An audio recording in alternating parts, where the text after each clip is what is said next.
அதே இடம், அதே வீடு, அதே சிலை. என்னன்னு கேட்கக்கூடாது. நான் அப்படித்தேன். ஒரே சிலையில் 92 வீடியோ எடுத்து ஸ்டோர் பண்ணி வச்சுக்கிறேன். ஓயாமலாம் எடுக்க முடியாதுல்ல, அதுக்குத்தேன். இங்கே வருங்க, இன்றைக்கி ரொம்ப முக்கியமான விஷயம் பற்றி சொல்ல போகிறேன். நல்லா கவனம் கேளுங்க. நிறைய பெரிய வீடியோ பார்த்துட்டு அதே மாதிரி முயற்சி பண்ணுறீங்கன்றதை எனக்கு கமெண்ட் பாக்ஸில் சொல்கிறப்போ அப்படியே சூப்பரியா நம்ம சொல்கிறத மக்கள் பூரா கேட்குறாங்க அப்படின்னு ஒரே சந்தோஷமாக இருக்கு பார்த்துக்கங்க. ஆமாம், எப்படி அந்த சந்தோஷத்தை வந்து வார்த்தைகளில் சொல்ல முடியாது, விவரித்து சொல்ல முடியாது. அது ஒரு உணர்வு. அப்படி ஒரு சந்தோஷமாக இருக்கும். அந்த ஒருத்தவங்களும் சொல்லியிருந்தாங்க, வடையை நீங்கள் சொன்ன மாதிரியே சுட்டோம்க்கா, சூப்பர் டேஸ்ட்டாக இருக்குக்கா வடைண்டு. ஆமாம், செய்யணும்ல. என்னமோ ஒரு பொம்பளை அது பாட்டு கிராமத்தில் கண்ணக்கரை ஏறி உட்காந்துக்கிட்டு அது பாட்டு பேசிக்கிட்டு இருக்குச்சே, இது என்ன பேசுது? நல்ல நாகரிகமாக கையில் க்ளவுஸ் போட்டு அப்படியே ஸ்பூன் கரண்டியில் இதை எடுத்து இப்படி போடணும். 1 ஸ்பூன் 2 ஸ்பூன் பேக்கெட் காய்கறியை கட் பண்ணி இதில் சேர்த்துடணும். அதுக்கப்புறம் கொஞ்சம் மில்க் போடணும். அப்படி இப்படின்னு அந்த பாவலா பண்ணிக்கிட்டு நடிச்சுக்கிட்டு தராங்க. அதை பார்த்துக்கிட்டு இதுதான் சூப்பர், இப்படி செஞ்சாத்தே நல்லா இருக்குன்னு செஞ்சுக்கிட்டு அவ்வளவுதான்.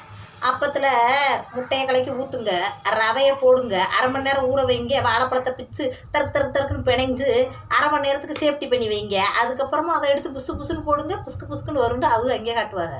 ஆனால் நம்ம வீட்டு பார்த்தோம்னா ஒன்றுமே வராது. அது பூரா சும்மா பாவலா பண்ணுறது. என்னைய மாதிரி காட்டு பொம்பளையாக இருந்தாலும் நாட்டு பொம்பளை சொல்கிறத நல்லா கேளுங்க. எங்கள் வீட்டில் இருக்கிறவங்களே தானே, எங்கள் சொந்தம் தான், என் சொந்தம் வந்தால் என் நாத்தனார்லேருந்து, எங்கள் அம்மாவிலேருந்து, என் தங்கச்சியிலேருந்து அம்புட்டு பேரும் என்னை பார்த்து எம்புட்டு திருப்பிட்டாங்க தெரியுமா? எங்கள் அத்தை ஒருத்தவங்க இருக்காங்க, மாமே மண்டாட்டி. எந்த மாமே மண்டாட்டின்னு சொல்ல முடியாது, எனக்கு பல மாமே மண்டாட்டி இருக்குது. ஆனால் பேர்லாம் சொல்ல முடியாது. அவங்கெல்லாம் பார்த்தீங்கன்னா அப்படி ஒரு செலவாடி பார்த்துக்கோங்க. செலவு அப்படி செலவழிப்பாங்க. அப்படியே பரிசு வந்து இப்போ தண்ணி பரிசு வச்சுருப்பாங்க. அந்த பரிசில் அப்படியே நோட்டாக அடுக்கி வச்சு சரட்டுன்னு கொடுப்பாங்க. எங்கனா வத்தாலும் காய்கறி கடையில் என்ன விலை சொல்கிறானோ இந்தா அப்படின்னு கொடுப்பாங்க. இப்போ கொஞ்ச நாளாக இங்கே வந்ததுக்கப்புறம் என் கூட பழகி மதினி என்ன இப்படி வாங்குறாங்க, அவங்க காய்க்கிலோ 1/2 கிலோ 1 கிலோ அப்படின்னு வாங்கி தள்ளிக்கிட்டு இருப்பாங்க. மதினியை பற்றிலாம் இத்தனை ரூபாய்க்குள்ள வாங்கிட்டீங்க, நான் 3 ரூபா வந்துருச்சு, உங்களுக்கு எனக்கு ஒரே குடும்பம் தானே யோசனை பண்ணி இன்றைக்கி அவங்களை என்னைய மாதிரியே குடும்பம் நடத்த ஆரம்பிச்சுட்டாவதுங்க. சிக்கனமாக. ஆமாம், சிக்கனமாக இருக்கிறது கஞ்சத்தனை வேறு சிக்கனை வேறங்க. சிக்கனமாக குடும்பம் நடத்து ஒவ்வொரு பொம்பளைகளுக்கும் நல்ல ஒரு பாடம் பார்த்துக்குங்க. இது என்ன பொம்பளை பேசிக்கிட்டு தெரியுது அப்படின்லாம் யோசிக்கக்கூடாது. எல்லா பொம்பளைகளும் நல்லா யோசனை பண்ணிக்கோங்க. அப்படித்தானே நான் வீடியோவே போடுறேன், அதுக்கு தானே வீடியோவில் பேசுகிறேன். ஏன்னு கேளுங்க, சொந்த வந்தமே மாற இல்லை, நீங்களாம் மாறிட மாட்டீங்களா? இன்னொரு அத்தை இருக்காங்க, இல்லையா இடையில இவருக்கு ஒரு வேலை இல்லை, எப்போ பாரு போன் அடிச்சுக்கிட்டே இருப்பார். என்ன எங்கள் வீட்டுக்காரதே அப்புறமா சொல்லிக்கிறேன் அவர்கிட்ட விவரத்தை. வீடியோ எடுக்கையில் கரெக்டாக அடிச்சிருவாருங்க. அவருக்கு எப்படித்தான் உச்சி புள்ளியிலோ சுருண்டு சொல்லியிருப்பாருக்கு, வீடியோ எடுக்குது உன் பொண்டாட்டி அடியா அப்படின்ட்டு. இங்கேயும் வீடியோ எடுத்தா என்னடி பண்ணிடுவார். அப்புறம் கேளுங்க, இன்னொரு நாத்தனா இருக்காங்க, எங்கள் வீட்டுக்காரோட தங்கச்சி. அவங்களாம் பார்த்தீங்கன்னா ஏத்தே அவங்க செலவழிக்கிறதுலாம் நான் ஜவுளி கடைக்கு ஜவுளி எடுக்கிறதுக்காக துணைக்கு அவங்கள கூட்டி போவேன். நான் 5000 ரூபாய்க்கு துணி எடுத்துன்னு அவங்க 7000 ரூபாய்க்கு துணி எடுப்பா பார்த்துங்க. ஐயோ இந்த ஆள் ஓயாமல் கிடைக்கிறாரு போயன்ட்டு.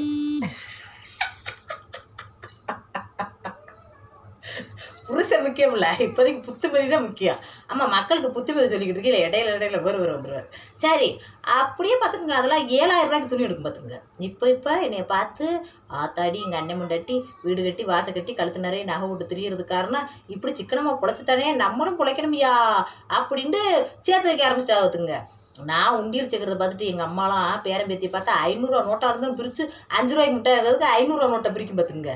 இப்போ பார்த்துக்குங்க, வர்றா நம்ம மக எப்படி உண்டியல் கலையத்தில் போட்டு வச்சு கடைசியில் கொட்டையில் இம்புடு பணம் வந்துருச்சையா, நம்மளும் இதே மாதிரி சேர்க்கணும் அப்படின்னு எங்கள் அம்மா முடிவு பண்ணி வேலை பார்க்குற காசை பூரா உண்டியல் கலையத்தில் போட்டு வச்சு 1.5 லட்ச ரூபா ஓட்டுருச்சு பார்த்துங்க.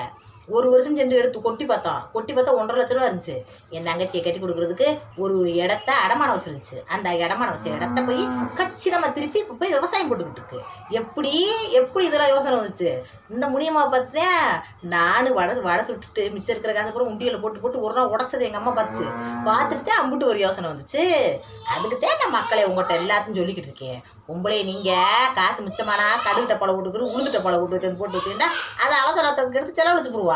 அது எது உண்டியலுக்குள்ளே போட்டு வைங்க, அது வாட்டுக்கு இருக்கும், என்ன கஷ்டத்தெல்லாம் எடுக்காம. அப்படித்தான் பிழைக்கணும். அப்படித்தான் என் சொந்த வந்து பூரா பிழைக்குது மக்களே.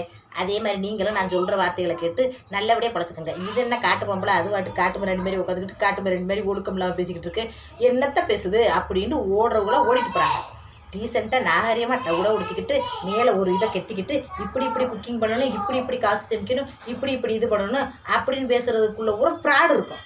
நம்மளை மாதிரி பொம்பளை பேசுகிறதுல எல்லா உண்மையும் அடங்கியிருக்கு. அதை நல்லபடியாக புரிஞ்சுக்கிட்டு நல்லபடியாக குடும்பம் நடத்துங்க. இனிமேல் குடும்பம் நடத்த போகிற பொம்பளையில இருந்தாலும் சரி, குடும்பம் நடத்திக்கிட்டு இருக்க பொம்பளையில இருந்தாலும் சரி, யாராக இருந்தாலும் சரி, எல்லாரும் முயற்சி பண்ணி என்னைய மாதிரியே சந்தோஷமாக வாழ்ங்க. ஆமாம், லைக் பண்ணியிருக்கேன்.